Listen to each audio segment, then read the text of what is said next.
I'll answer this one instead.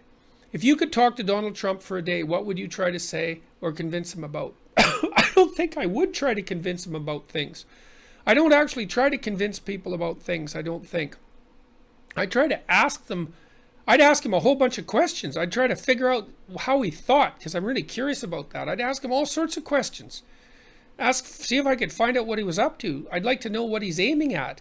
I'd like to know why he became president, what he did right, what he did wrong, what he dreads, like what he would consider a catastrophic failure, where he thinks his biggest weaknesses are, what he'd like to leave as a legacy.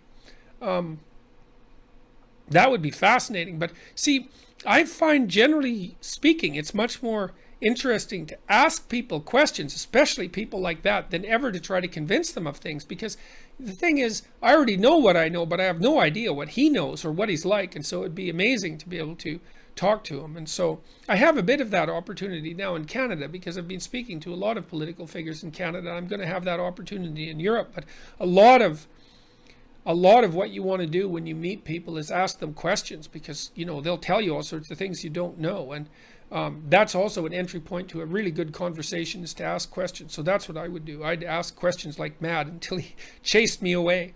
So